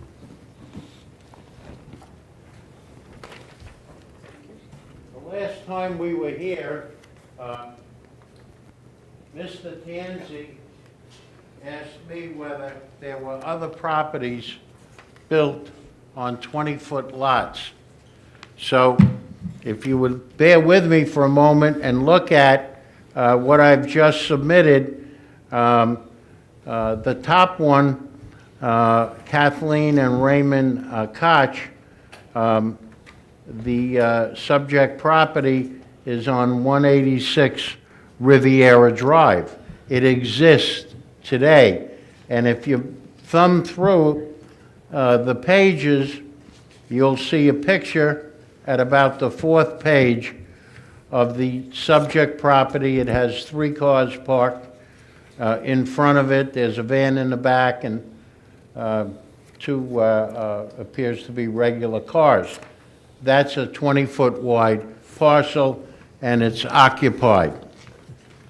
This second one that we have is on Violet, which is behind Riviera Drive. In other words, if you drive on Riviera and you turn right on Walnut and just go to the next street, it's called Violet.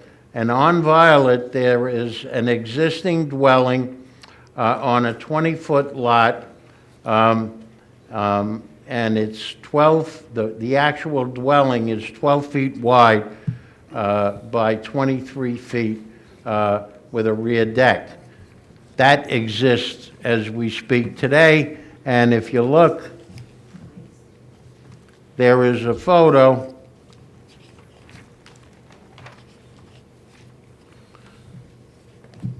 Actually, there's a basketball backboard right in front of it, and it's a log-type house.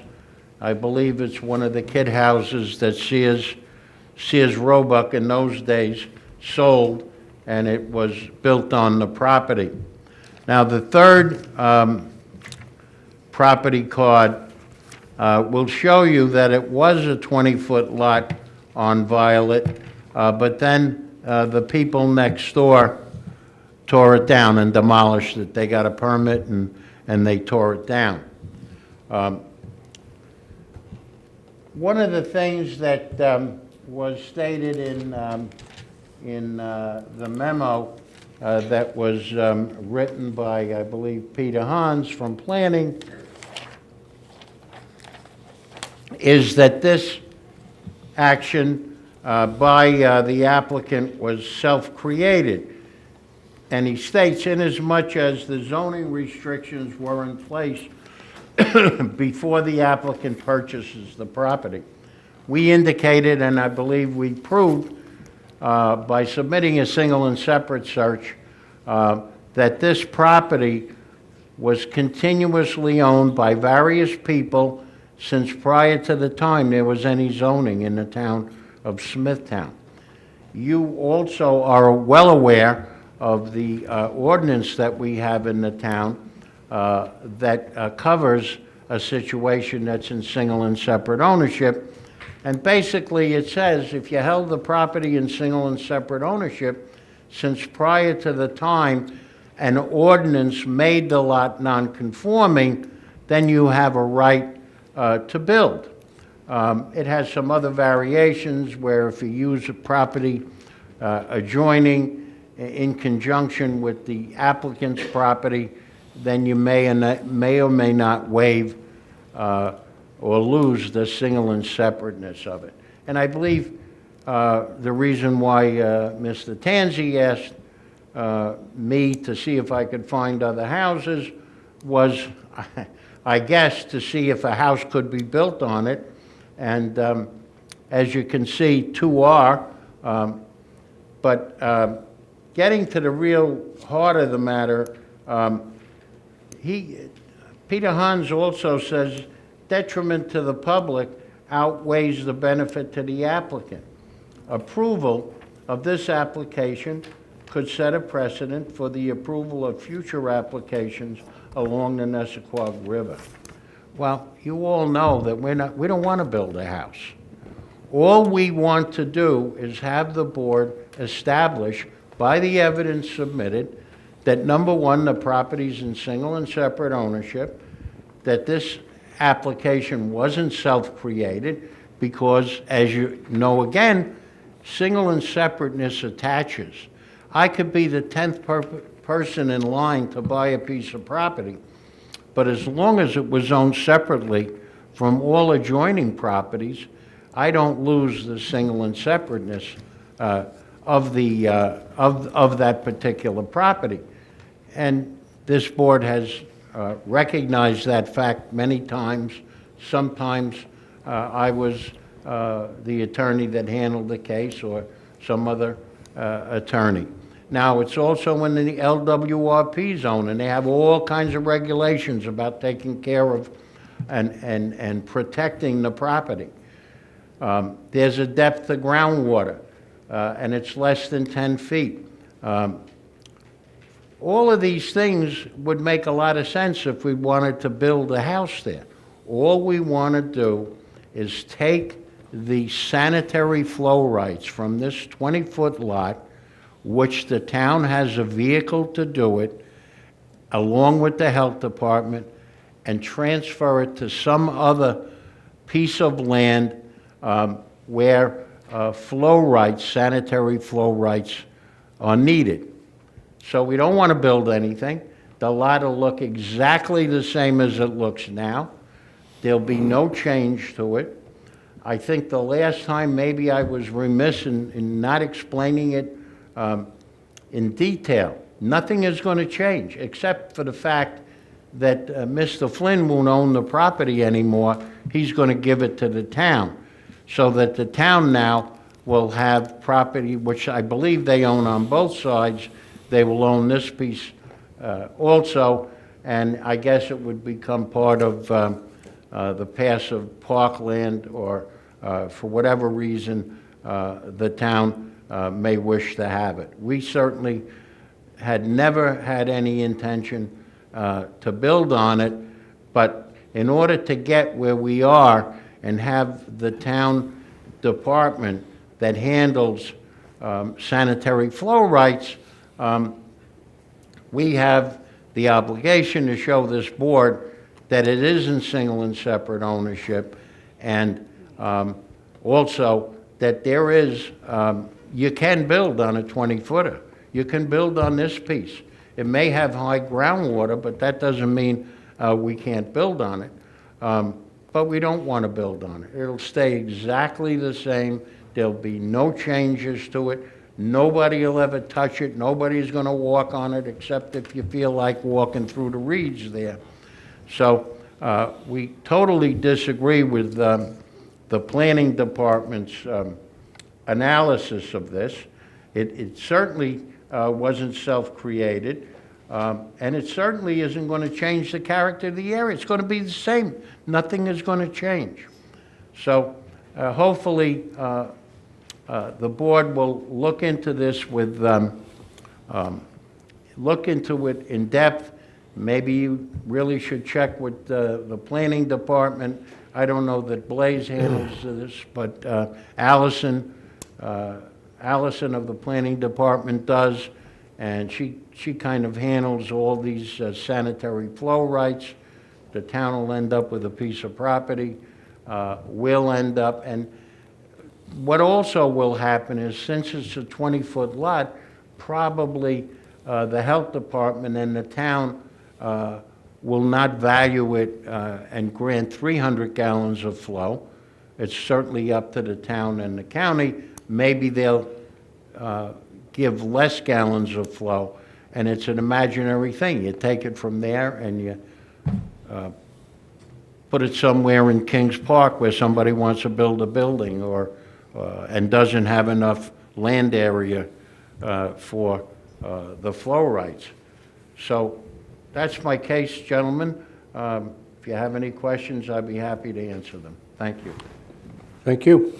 Does anyone have any questions? No, I think you answered them all. I just have to, I got this thing stuck in my head. Why is it that you don't want to build on it?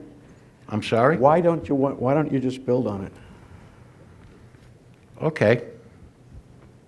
I want to know, why aren't you building on it? Why aren't Well, you asking- we're not building on it because I'm sure that the town would give us a much harder time, even if you gave us a variance, because it's between two pieces that are owned by the town already, and it makes sense to leave it natural.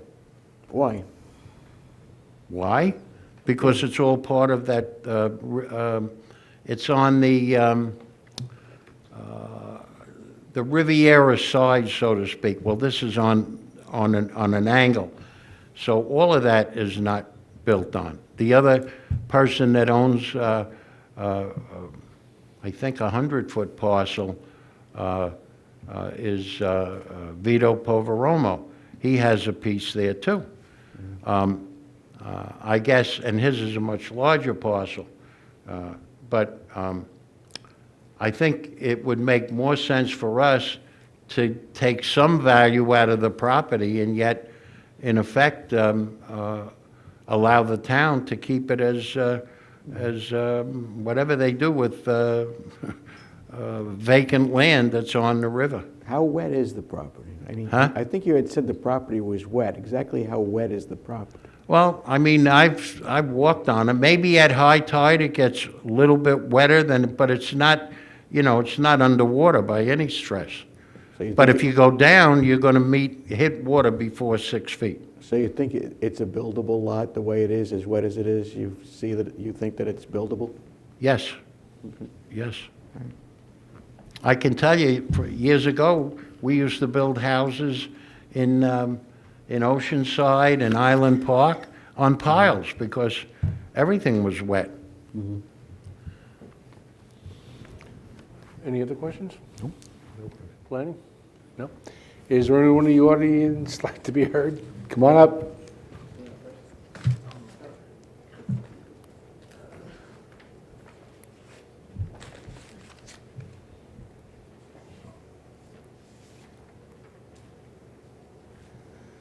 Good evening. Good evening, members of the board, again. My name is Ernest Joseph Kabelka. Last name is K-A-B as in boy, E-L-K-A. I reside at 110 Longfellow Drive, Kings Park. If you'll forgive me from reading from my device. My greatest concern is that if we allow the transfer of rights from this highly sensitive environmental area, that we will be here again with Mr. Tremarco hearing a variance for a different environmentally sensitive area.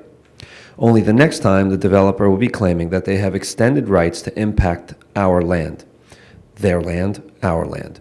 We have heard the EPA reports regarding the sensitivity of the area, and I do not believe they changed.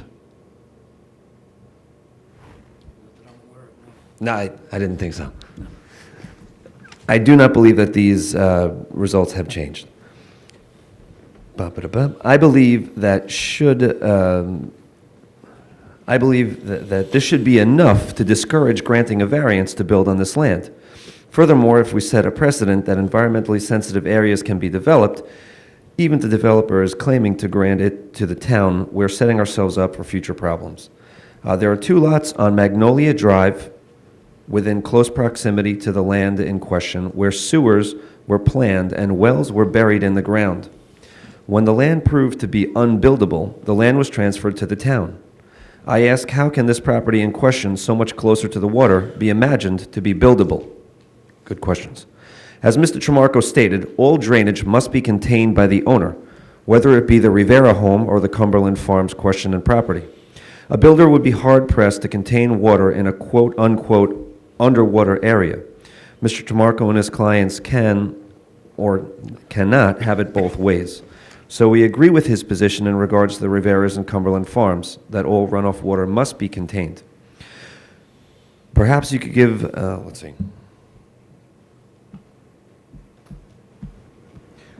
My other question is, we're talking about transferring these rights. I would like to know perhaps if we could give the location to where we would like to transfer these rights. Because if it again continues to be down in San Remo along Riviera, I find that we'll just be here again with a greater contention of San Remo residents who will be continuing to fight against the development of this property. And also, if you would like to walk along this property, if it is given to the area, please bring your boots, as it is, in quotes or not in quotes, currently underwater. Thank you. Thank you.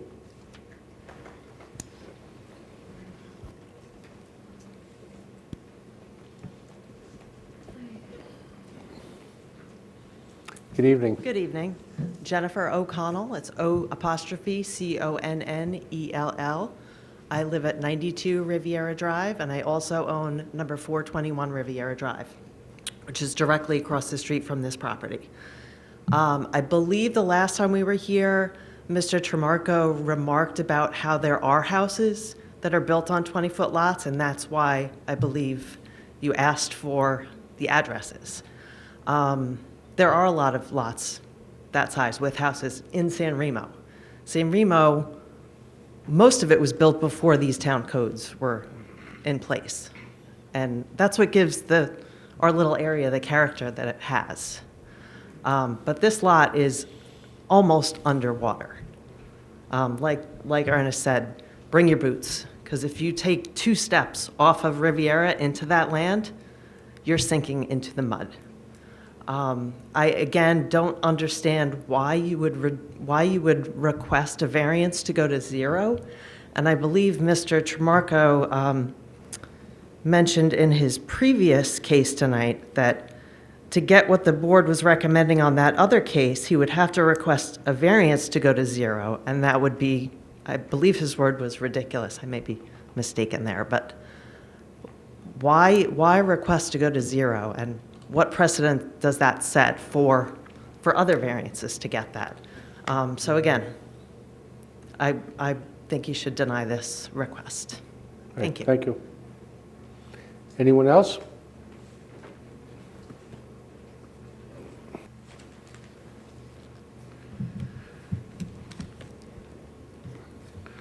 Whenever there's depth of groundwater less than,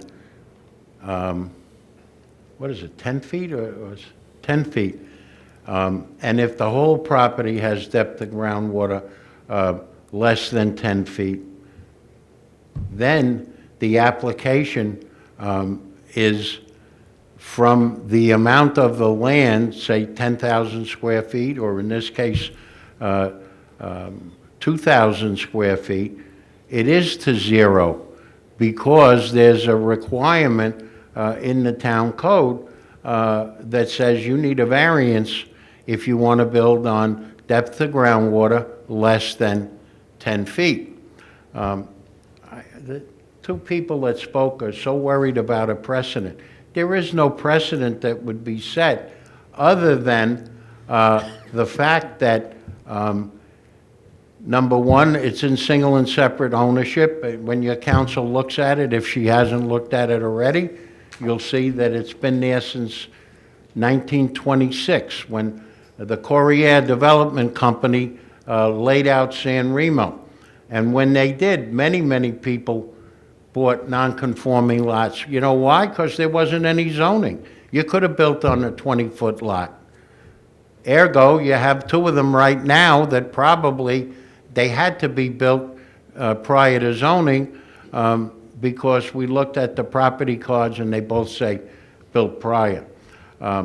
So the only precedent that would be established is, yeah, it's in single and separate ownership, and this board has no objection to Mr. Flynn taking this valuable right and putting it somewhere else. Now, the other question was, well, is it going to be in San Remo? Well, honestly, I don't know, but it usually, when you have development rights, chances are it wouldn't be in San Remo because either the lots that are left are meet code and health department rules, or they're non-conforming and they're in single and separate ownership, and you don't need sanitary flow rights. So more likely than not, it would be sold to someone who maybe wants to build a building or expand a building. Kings Park, Smithtown, anywhere in the town of Smithtown. And also, the people that are concerned about this should also understand that the town controls the whole process. It goes to planning. It goes to, in most of the time, to Allison Murray,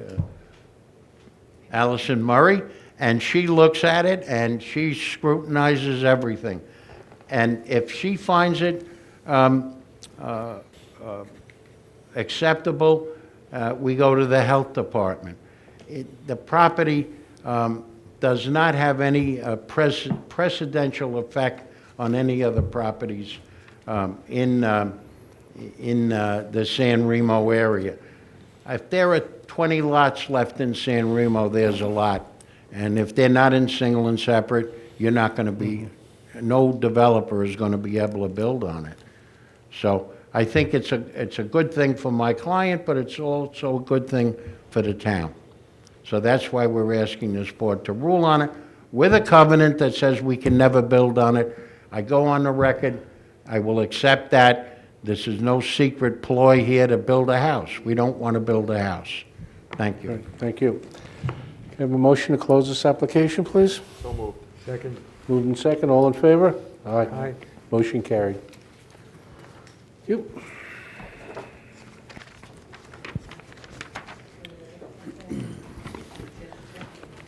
The next case on the agenda, 1-17634, William Allen. The location of the property is the east side of South